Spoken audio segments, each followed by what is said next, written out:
어느 책에 보니까요, 인터넷으로 매기와 대구라는 말을 검색을 하면 출처가 분명하진 않지만 재미있는 이야기가 있다고 소개합니다. 그 내용인즉슨 어부들이 대구를 시장까지 운반할 방법을 찾기 위해서 굉장히 고심을 했다고 그래요. 왜냐하면 이 대구를 얼렸더니 맛이 없어졌고, 또 바닷물이 든 수조에 넣어서 이 대구를 옮겨봤는데 오랜 시간 움직이지 않은 이 대구가 흐물흐물한 곤죽이 되어버렸답니다.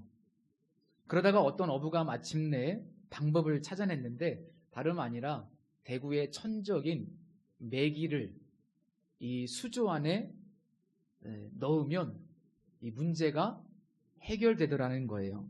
그래서 메기 한 마리를 수조에 넣었더니 운반하는 시간 내내 메기가 대구를 쫓아다니고, 결과적으로 이 대구를 아주 신선하게 운반할 수 있었다고 합니다.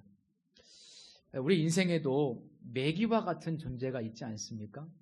살아오시면서 우리 주변에 메기와 같은 존재, 예를 들면 야곱의 삶에는 삼촌 라반이 메기와 같은 존재였습니다.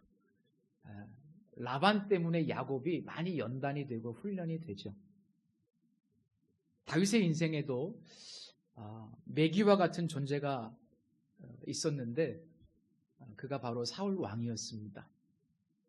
결과적으로 사울 왕은 버림받고 참 비참하게 인생을 마감하게 됐지만 하나님이 그를 통해서 다윗을 연단하시는 도구로 사용하시죠.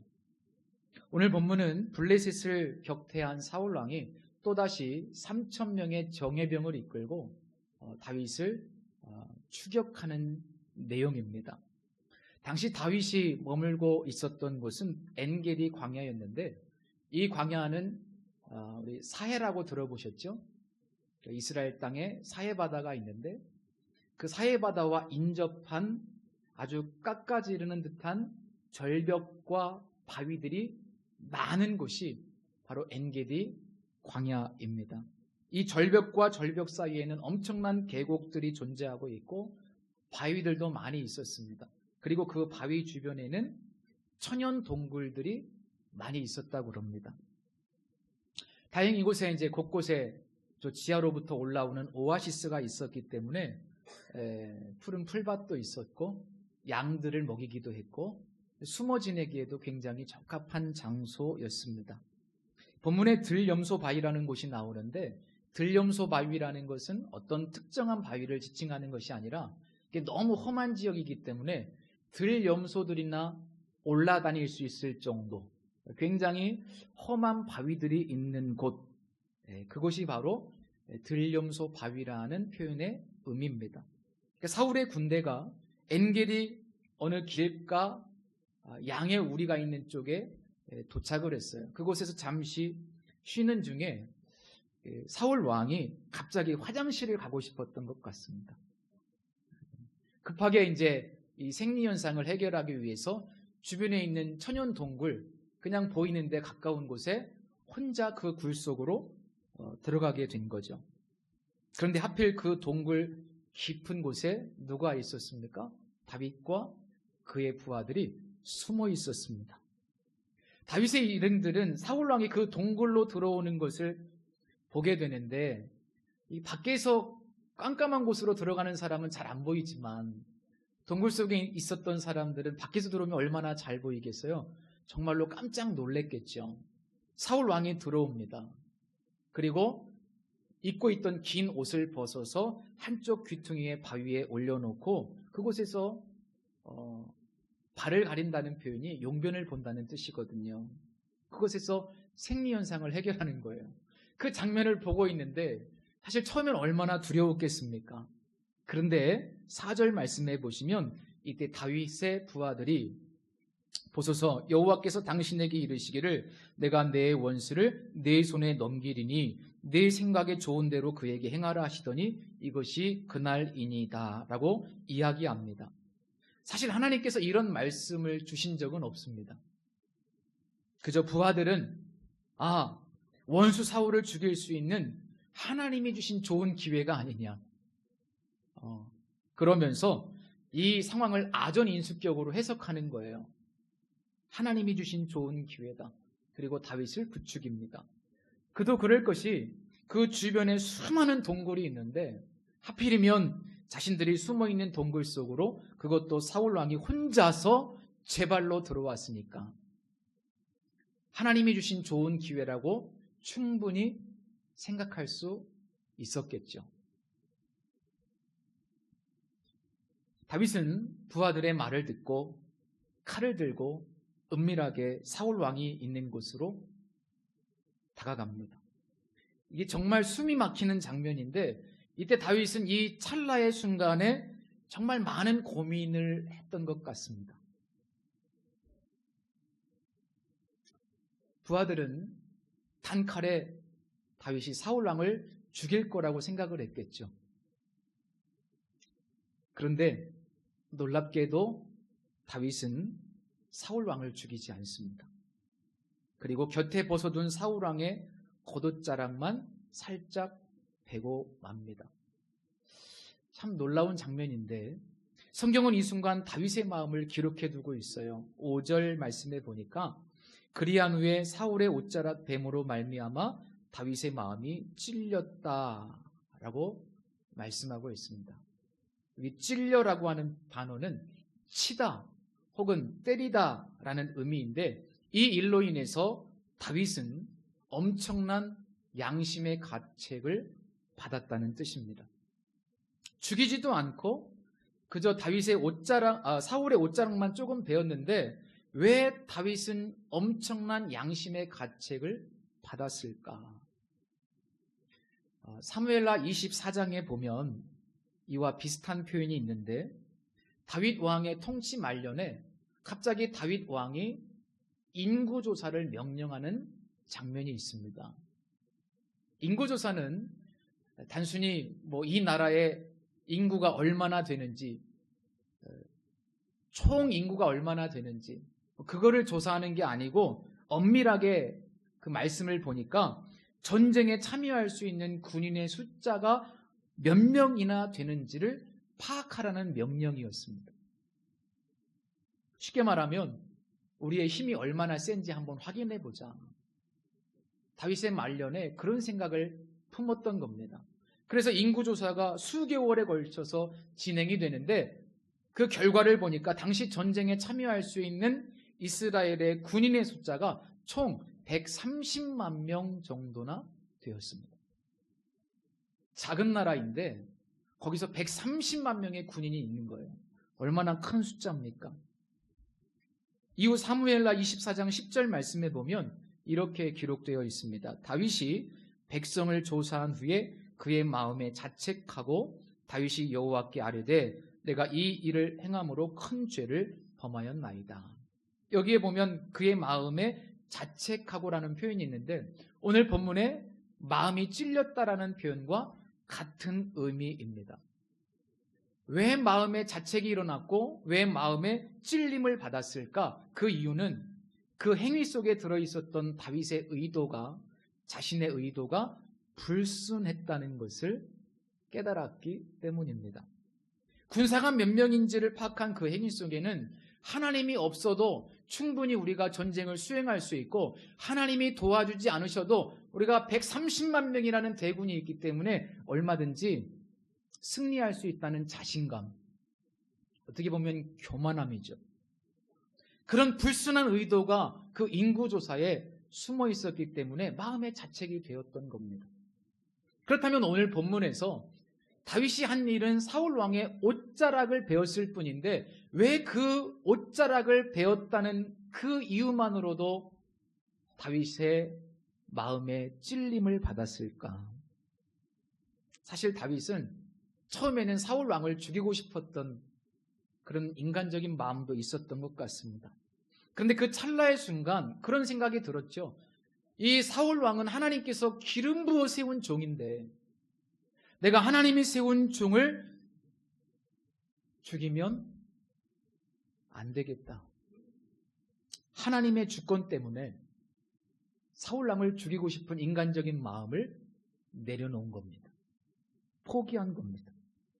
그러나 비록 죽이지는 않았지만 내가 얼마든지 마음만 먹었다면 당신을 죽일 수 있었다는 것을 증명하기 위해서 그 옷자락을 조금 베었던 것 같습니다. 물론 나중에 이 옷자락은 자신의 무죄를 증명하는 용도로 쓰이기는 하지만 처음 의도는 그렇지 않았던 거예요. 처음 의도는 내가 마음만 먹었다면 당신을 죽일 수도 있었다. 그래서 옷자락을 베었던 거예요. 그런데 그것조차도, 그런 마음을 품었던 것조차도 다윗은 마음의 찔림을 받았던 겁니다. 혹시 최근에 마음의 찔림을 받았던 적 있으신가요? 최근에 이렇게 내가 하나님의 어떤 뜻을 외면했다거나 아니면 넘지 말아야 될 선을 넘었다거나 혹은 어떤 이유 때문인지 마음의 찔림을, 양심의 가책을 받은 적이 있으십니까? 올바르지 않은 생각 때문에 혹은 불순한 의도를 품었다는 사실 자체만으로 마음에 찔려서 회개하고 행동을 바꾸신 적이 있습니까? 영국의 기독교 변증가인 C.S. 루이스는 양심에 대해서 이런 말을 했습니다.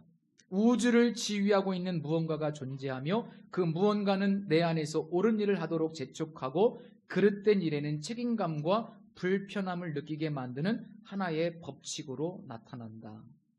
양심이라는 것이 그렇습니다. 그러니까 양심이라고 하는 것은 하나님께서 모든 인간의 마음속에 넣어두신 일종의 제도적 장치라고 볼 수 있습니다. 그래서 사실 양심이라고 하는 것은 하나님이 존재한다는 것을 증명하는 겁니다. 그리고 하나님은 세상 모든 사람들에게, 하나님을 믿지 않는 사람일지라도 양심을 통해서 하나님은 말씀하고 계신 겁니다. C.S. 루이스는 계속 이런 말을 합니다. 우리가 살아가는 세상에는 근본적으로 불안이 존재할 수밖에 없는데 그 이유는 많은 사람들이 우리 안에 심겨진 이 양심을 거부하는 선택을 하기 때문이다. 왜 불안할까요? 양심을 거부하기 때문에. 다윗은 그 찰나의 순간 그를 죽여서는 안 된다라고 하는 성령의 감동을 받았어요. 양심의 소리를 들은 겁니다. 그래서 결코 하나님의 주권, 즉 하나님의 자리를 침범해서는 안 된다는 생각으로 복수의 칼을 내려놓았고 옷자락을 베면서 심지어 자신이 마음만 먹었으면 사울왕을 죽일 수도 있었다는 건방진 생각을 품었던 것조차 양심의 찔림을 받았던 겁니다. 왜 이런 생각이 건방진 겁니까? 내가 마음만 먹었으면 당신을 죽일 수도 있었어. 이런 생각이 왜 건방진 거예요? 사무엘상 첫 부분에 보면 한나의 기도 가운데 어떤 내용이 있습니까? 하나님은 죽이시기도 하시고 살리시기도 하시는 분이다. 누군가가 살고 죽는 것은 철저히 누구의 주권이에요? 하나님의 주권에 속한 일이에요. 그런데 감히 다윗이 그 순간 내가 마음만 먹었으면 당신을 죽일 수도 있었어 라고 하는 생각으로 그의 옷자락을 베었던 것, 그건 굉장히 잘못된 것이라는 사실을 다윗이 깨닫고 마음의 찔림을 받았던 거예요. 사무엘상 13장 14절에 보면 여호와께서 그의 마음에 맞는 사람을 구하여라는 말씀이 있습니다. 그의 마음에 맞는 사람을 하나님이 찾으셨다. 그런데 다윗이 하나님의 마음에 맞는 사람이었어요. 왜 하나님 마음에 합한 사람이었냐면 하나님의 주권을 최고의 가치로 여기는 마음의 태도, 하나님의 절대 주권을 최고의 가치로 여기는 그 마음의 태도 때문에 하나님이 다윗을 기뻐하셨고 마음에 맞는 사람이라고 말씀하신 겁니다. 성도 여러분, 우리의 생각과 마음에서 이런 태도를 가질 수 있기를 축복합니다. 생각조차도 하나님의 주권을 넘어서지 않으려는 순수한 마음이 다윗의 영성입니다. 마땅히 생각할 그 이상의 생각을 품지 않기를 주님의 이름으로 부탁을 드립니다. 사도 바울이 그런 얘기했죠. 로마서 12장 3절에서 마땅히 생각할 그 이상의 생각을 품지 말라. 오늘날 기름 부음 받은 사람들은 누구인가요? 오늘날 기름 부음 받은 사람들은 우리 성도님들입니다. 그래서 우리가 다른 성도님들을 대할 때 마땅히 생각할 그 이상의 생각을 품지 말아야 돼요. 내가 하나님의 자리를 침범하지 말아야 됩니다. 그것이 바로 대표적인 말씀이 뭐냐면 비판하지 말라는 말씀인데, 여기서 비판은 어떤 의미냐면 다른 사람의 심판자가 되지 말라는 거예요. 왜냐하면 그 성도를 심판할 수 있는 권리는 하나님밖에 없는 거예요. 그 권리를 우리에게 주지 않았습니다. 그래서 우리가 누군가를 판단하고 정죄한다는 것은 뭐냐면 내가 하나님이 되었다는 뜻입니다.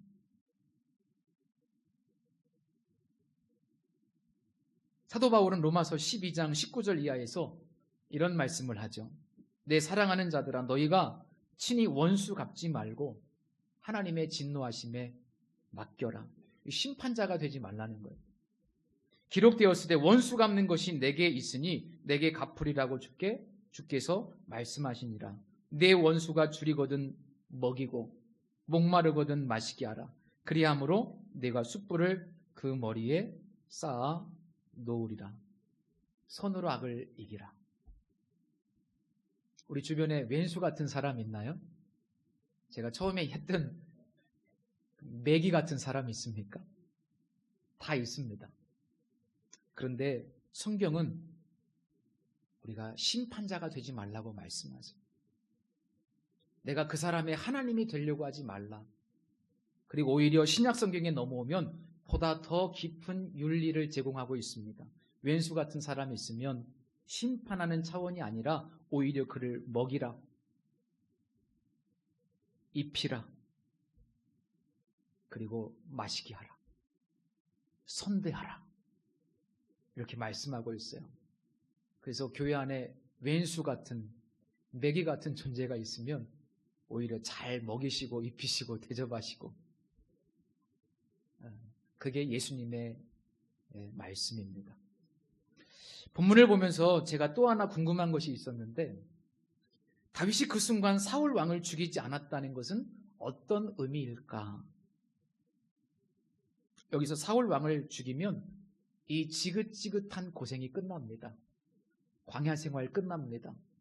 그리고 빨리 왕이 될 수 있습니다. 하나님께서 자신에게 기름을 부어서 왕이 될 것을 말씀하셨기 때문에 빨리 왕이 될 수 있어요.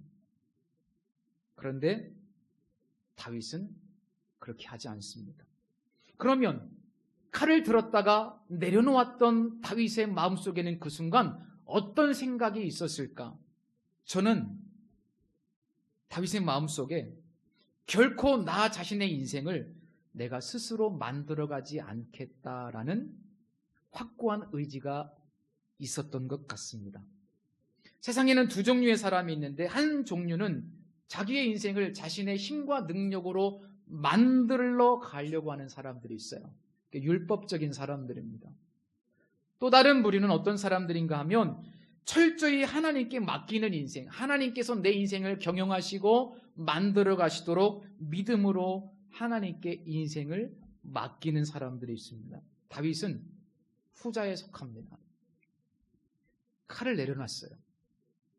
내가 내 인생을 스스로 만들어 가겠다는 그 의지를, 그 생각을 그 순간 하나님 앞에서 포기한 겁니다. 고생스럽죠. 앞으로도 수없이 죽음의 위기를 겪어야 되고 광야의 시간을 보내야 돼요. 너무나 고생스럽습니다. 이건 십자가의 길입니다. 근데 좀 더 시간이 걸리고 고생스럽더라도 내가 내 인생을 경영하는 것이 아니라 하나님께서 내 인생을 경영하실 수 있도록, 하나님의 때에 하나님의 방법에 의해서 자신이 왕이 될 때까지 철저히 자신의 인생을 하나님께 내어놓겠다라고 하는 결단을 가지고 칼을 내려놨어요. 저는 이것이 믿음이라고 생각해요. 내가 내 인생을 경영하지 않겠고 주님께 맡기겠습니다. 조금 더 고생하고 힘들어도 내가 사람의 방법을 취하지 않겠습니다. 그래서 칼을 거두는 이 다윗의 행동은 굉장한 믿음의 행동입니다. 거듭 말씀드리지만 다윗의 왕국이 형성되는 이 과정은 장차 이 땅에 오실 메시아 예수 그리스도를 통해서 이루어질 하나님의 나라를 상징합니다. 그렇다면 우리가 예수님의 이야기를 좀 살펴봐야 되는데, 마태복음 26장에 보면 예수님께서 체포되는 장면이 있습니다. 그때 곁에 있던 제자 베드로가 칼을 빼들어서 거기 있던 사람 한 사람의 귀를 잘라버립니다. 자칫 무력 충돌이 일어날 수 있는 상황이었는데 예수님께서 그때 베드로에게 이렇게 말씀하십니다. 내 칼을 도로 칼집에 꽂으라. 칼을 가지는 자는 다 칼로 망하느니라. 너는 내가 내 아버지께 구하여 지금 12군단 더 되는 천사를 보내시게 할 수 없는 줄로 아느냐라고 말씀하십니다. 다윗이 무력 사용을 중지하고 자신의 인생을 하나님께 맡긴 것과 예수님께서 무력 사용을 허락하지 않으시고 12군단 되는 천사들을 동원할 수 있으신 우리 주님께서 그렇게 하지 않으시고 오히려 십자가의 길을 가신 것은 어떤 공통의 메시지를 가지고 있어요. 우리의 인생도 그렇지만 하나님의 나라는 절대로 인간적인 수단과 방법에 의해서 세워지지 않는다는 겁니다. 하나님의 나라는 돈의 힘과 세상의 어떤 힘과 권력과 방법에 의해서 인간적인 수단에 의해서 세워질 수 없다는 것, 인간의 힘으로 세워지는 것이 아니라는 것을 이 두 사건이 우리에게 메시지를 주고 있는 거예요. 단적으로 교회가 하나님을 의지하지 않고 오히려 세상의 힘과 권력과 재물을 많이 가진 시대일수록 성직자들과 교회가 엄청나게 타락했다는 사실을 교회 역사가 증명하고 있지 않습니까? 교회가 자꾸 힘을 가지려고 그래요. 교회가 자꾸 더 많이 부자가 되려고 합니다. 교회가 자꾸 세상의 방법을 의존하려고 해요. 하나님의 나라는 그렇게 세워지지 않습니다. 하나님의 나라는 철저히 하나님께서 하나님의 방법으로 하나님의 사람들을 통해서 세워가시는 겁니다. 고린도전서 2장 1절 이하에 보면 사도 바울이 고린도 교회에서 어떤 심정으로 복음을 전했는지를 기록해 놓고 있습니다.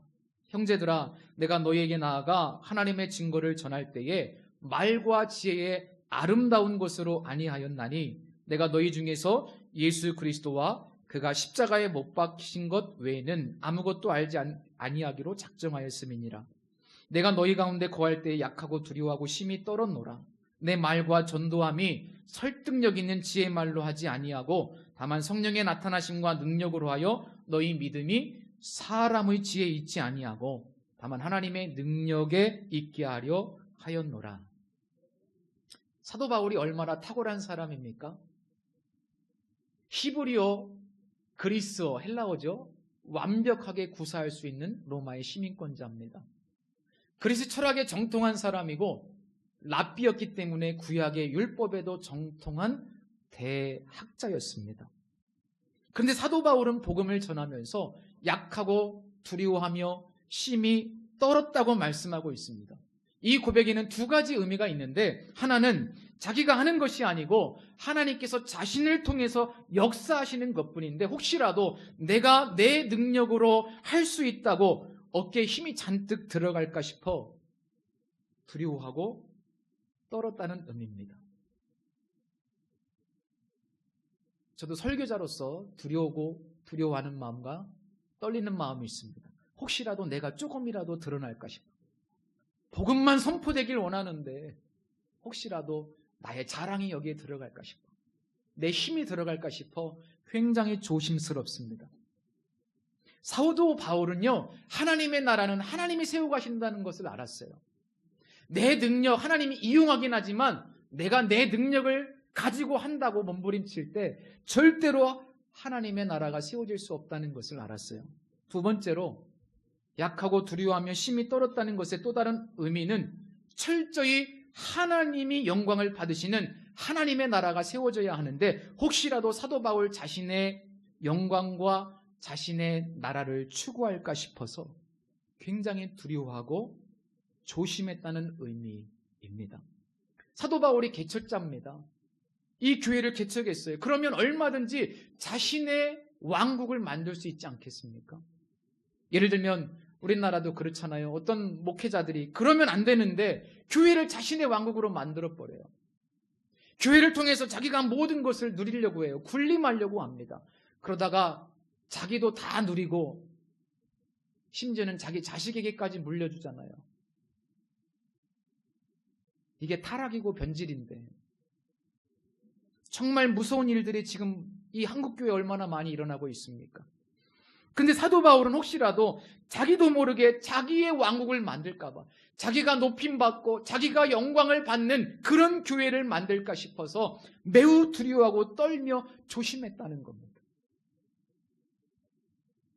본문에서 다윗은 칼을 내려놓음으로 자기 자신의 능력을 통해서 자기가 그렇게 자기의 왕국을 시포하지 않았던 겁니다. 그러니까 자기 왕국을 세우는 것을 포기한 거예요. 칼을 내려놓는 순간 내가 내 왕국을 세우는 일을 포기하겠다. 그리고 나는 내 힘으로 살지 않겠다. 오히려 철저히 하나님의 능력을 신뢰하면서 나의 나라를 세우는 것이 아니라 하나님의 왕국을 세워지기를 그 동굴에서 칼을 내려놓음으로 결단했던 겁니다. 그래서 훗날 그는 하나님이 통치하시는 나라를 꿈꾸면서 무엇을 짓고 싶었어요? 성전을 짓고 싶었던 거예요. 자기 시대의 성전을 짓고 싶었지만 하나님이 통치하는 나라를 만들고 싶었고 그 상징으로 성전을 짓고 싶었는데 하나님이 허락하지 않으셔서, 그렇지만 성전을 위해서 자기의 모든 것을 드리고 수고와 헌신을 아끼지 않았습니다. 우리 성도님들 지금까지 그렇게 살아오셨죠? 내 힘 의지하지 않고 하나님 의지하며 살아오셨죠? 내 나라를 만들기 위해서 지금까지 살아온 것이 아니라 하나님이 꿈꾸시는 하나님의 나라를 만들기 위해서 살아오셨죠? 대답이 없으십니까? 왜? 내 왕국을 세웠습니까? 지금까지? 내 가족 잘 사는 거, 내 자식들 잘 사는 거, 그 수준에서 우리가 살면 안 되는 거예요. 그걸 포기하는 거예요. 그걸 내려놓는 거예요. 그게 다윗이 칼을 내려놨다는 의미입니다. 성도 여러분, 내 왕국을 세우는 것 이제 내려놓고 하나님의 나라를 세우시는 일에 우선순위를 두시기를 바랍니다. 예수님께서 분명히 말씀하셨어요. 너희는 먼저 그의 나라와 의를 구하라. 그리고 주기도문에서 이렇게 기도하라고 말씀하셨습니다. 하나님의 나라가 임하시기를 기도하라고 말씀하셨어요. 데이비드 팀스라고 하는 분은 주기도문에 나오는 당신의 나라가 임하시옵소서라는 기도를 뒤집으면 내 나라가 끝나게 하옵소서라는 기도가 된다고 해석을 했습니다. 우리가 매일 당신의 나라가 이 땅에 임하기를 기도하는데 그 기도는 뭐예요? 내 나라가 끝났습니다. 이제 나는 나를 위해서 살지 않겠습니다 라는 기도라는 겁니다. 여러분, 우리가 내 나라를 위해서 살아갑니까? 아니면 주님의 나라를 위해서 살아갑니까? 다윗은 그 동굴 속에서 자신의 칼을 내려놓음으로 자신의 나라를 끝냈습니다. 그는 십자가의 길을 선택했고 자신을 통해서 오직 하나님이 통치하시는 나라가 세워지기를 그 순간 결단한 겁니다. 그래서 이 사건 이후에 쓴 시편이 시편 57편이거든요. 거기에 보면 다윗이 2번이나 이렇게 외칩니다. 하나님이여, 주는 하늘 위에 높이 들리시고 주의 영광이 온 세계 위에 높아지기를 원하나이다. 주님의 이름이 하늘 위에 높이 들리시고 주님의 영광이 온 세계에 높아지기를 원합니다. 내 나라를 세우지 않겠습니다. 내 힘으로 살지 않겠습니다. 내가 주님의 영광을 위해서 칼을 내려놓고 주님의 나라를 위한 결단을 내렸던 겁니다. 우리가 매일 바라보는 이 십자가가 어떤 의미일까요? 이 십자가는 내 힘으로 살아가던 내 인생은 실패할 수밖에 없다는 것을 의미합니다. 어제 그저께 권사님과 함께 이야기를 나눴는데 그런 고백을 하시더라고요. 수십 년 하나님을 기쁘시게 하려고 몸부림쳤는데 이제 내가 하나님을 기쁘시게 할 수 있는 존재가 아니라는 것을 깨달았다고. 여러분, 우리가 하나님을 기쁘시게 할 수 있는 존재였다면 십자가가 필요 없죠. 우리의 능력으로는 살아갈 수 없습니다. 그걸 종식시킨 것이 십자가입니다. 십자가는 우리 한계를 폭로하면서 동시에 이제부터는 내가 내 나라를 위해서 살지 않고 주님의 나라를 위해서 살겠습니다라고 하는 약속입니다. 그래서 다윗이 다윗이 동굴 속에서 그 십자가를 마음에 품었던 것처럼, 십자가를 통과했던 것처럼, 오늘 우리 성도님들이 다시 한번 내게 허락하신 십자가의 의미를 깊이 깨닫고 십자가를 통과하시고 정말 다윗처럼 주님의 영광을 위해서 주님의 나라를 세우는 일에 함께 헌신했으면 좋겠습니다. 기도하겠습니다. 하나님 아버지, 다윗이 그 동굴 속에서 십자가를 통과했던 것처럼 우리도 예수 그리스도를 영접할 때 이 십자가를 통과했습니다. 내 힘으로 살려고 했던, 내 나라를 추구했던 나의 옛사람은 십자가에서 죽었고 우리는 이제 새 사람이 되어 다시 주님과 함께 연합되게 되었습니다. 하나님, 우리가 깊이 생각하며 이제는 내 힘으로 살지 않고 주님께 철저히 맡기며 주님의 나라와 주님의 영광을 위해서 쓰임받게 하여 주옵소서. 우리 비전교회가 십자가의 은혜가 충만한 교회가 되어서 이제 이 나라와 민족과 열방을 섬기는 교회로 축복해 주시고 하나님의 기쁨이 되게 하여 주옵소서. 예수님의 이름으로 기도드립니다. 아멘.